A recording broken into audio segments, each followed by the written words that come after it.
I think the vast majority of people have been belittled either by parents, by brother, sister, by spouse, by friends, by coworkers. You've had experience where people have tried to define you, have tried to dictate to you how your life is, and you've believed them.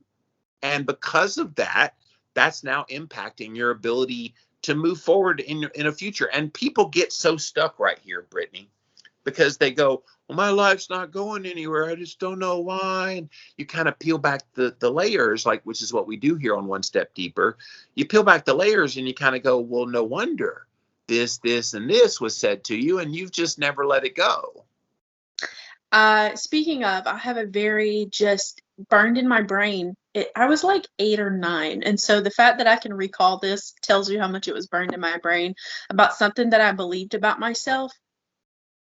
God, Jimmy, probably to this day, and I still have to work on this, and thank goodness I am in therapy.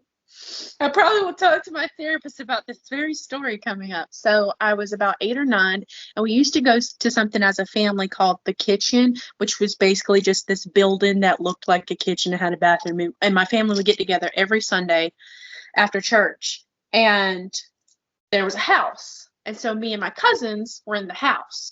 I was chunkier at the time, and my cousins, there were multiple of us, said, why don't you go in and get us a plate of desserts and we'll all share it. So I had a couple of cookies, a couple of brownies, a couple of pieces of cake, but I was going to share it with my cousins. While I walked by, and an older lady was like, and that right there is exactly why you're fat. And literally, like, I struggle with that because somebody told me at an impressionable age that I was fat, even though I really wasn't. Like, looking back, somebody told me that I was fat because of what I was eating, and that just burned in my brain. And literally, I remember like starting a diet at 8 or 9 years old because an adult told me that I was fat. Because when an adult tells you something when you're a child, that just, so all the things that your dad told to you, like, you just internalize that. And that's why it's so important to, like, your past does not dictate your future. Guys, you got to set your children up for a good future, because however you talk to them, that's what they're going to hear in their brain. That's what Jimmy and I have done, going down this path of peeling back the layers. And we're like, okay, this thing that we believe about ourselves, where the fuck did it come from? And when you finally realize, oh yeah, that's not my words, that's this person's words. And then you have to unlearn those person's words that were told to you all those times. Real Good Foods is one of the fastest growing frozen food companies in the U.S. Everything they make is nutrient dense, high in protein, low in carbs, and made from real food ingredients. Instead of using processed flours, everything they make is 100% grain-free and gluten-free, which is how they keep their carbs so low. They can be found at Costco, Walmart, Target, Kroger, and in almost every grocery store nationwide. Or you can order online. Check us out today at realgoodfoods.com and at Real Good Foods on social media. And the problem is, though, that those words that are told to you are your experience. And so therefore you believe them because there's nothing countering them.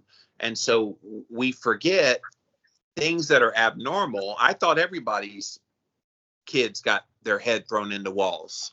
Mm-hmm. I thought everybody that was a boy was told, you know, no girl will ever want you. You're just a faggot. Just get out of my face and die already.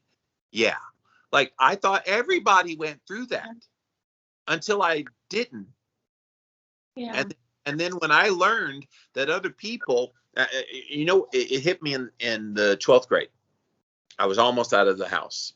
And I remember I identified with a lot of 11th graders because I was actually a year younger in my class. So I was their age. And I remember seeing some of these kids that were like really the smart kids in their class. And it was report card day. This story just popped in my head. And I remember leaving school, getting ready to go in my car. And this one kid was being picked up by his parents. And because he got all A's on his report cards, they gave him $500. And he was sitting there like showing it off to all his friends and sticking his tongue out and all excited. And I'm like,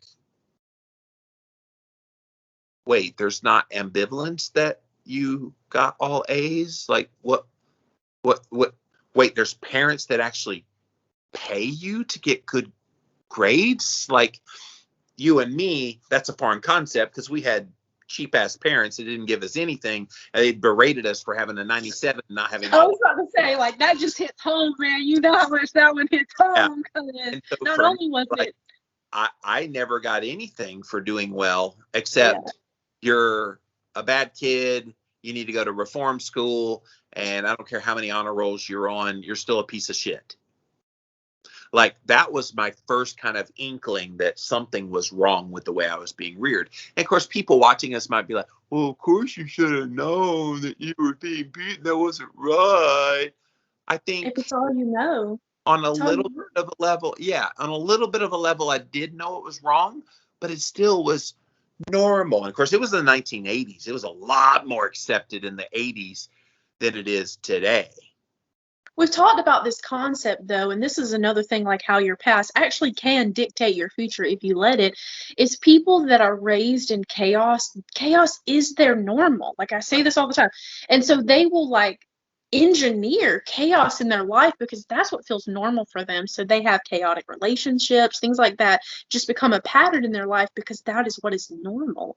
And so, like, no, you don't see it. Even when I was being groomed into that process of being sexually molested, like, I didn't see it. I was like, this doesn't feel right, but maybe I don't, like, and I remember just questioning myself and never having the background information. Like sex was a taboo thing. Like we never talked about it. We don't talk about touching hands, holding hands, kissing boys. We never talked about anything like that in my family. It was just taboo, no.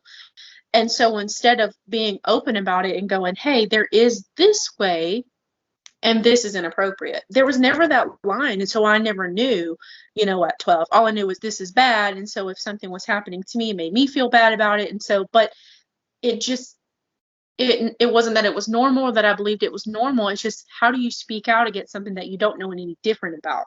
So same thing with you. I mean, yeah, sure. Didn't feel good to have your, what happened to you.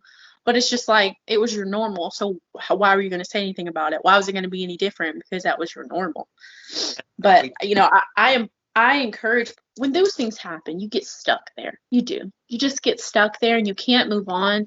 Like that thing that still plays in my head when I'm 8 or 9. The words that still play in your head vividly, those moments that you picture, they get stuck in your head. And then it's like record player. Like I know I'm young, but I know I have a record player. It's just like when it gets stuck and it's just this, you can't get over that. And it's at that point you have to take that very moment, peel back the layers and go to that very moment, unlearn and relearn and reteach yourself, hey, I am worthy. I am not all of these things that were told to me. I am worthy of better and change, and I can be better. And not only can I be better in myself, but I will never say these things to other people because I know how that made me feel. And like we mentioned in last week's episode about narcissism and gaslighting, that gaslighting is a bitch, and it will keep you stuck in the past. And I just, this is making me like recollect all these things from the past because they're still vivid in there, like that 8-year-old you being told you're fat. And trust me, I had a lot of those kinds of things said to me too.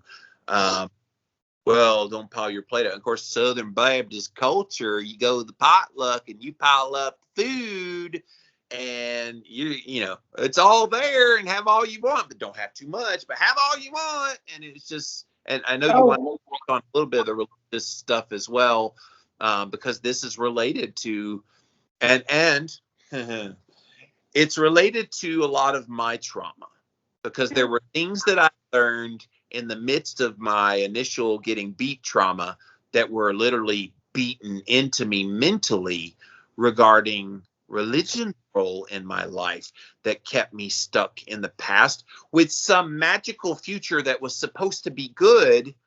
And it wasn't until I got out of the situation and realized that was no good for me at any point. But I was so blinders on with all the beliefs that it's only this way that when the blinders went down, I started looking around and went, shit, there went half my life. Yeah, so, and when we were talking about this before, I was going to be really cautious to not make this heavily a religious thing, but I can't. This very topic right here, your past does not dictate your future. This was one of the or does it? This was one of the very first starts to my throwing everything out. When everybody told me, you have to take what happened to you as a child and you have to make it better, and you have to understand it made you strong, it made you who you were, and God wouldn't give you anything more than you could handle. And I basically was being gaslit instead of saying, wow, that's really hard. I'm so sorry you have yet another thing in your life to battle to get to that point.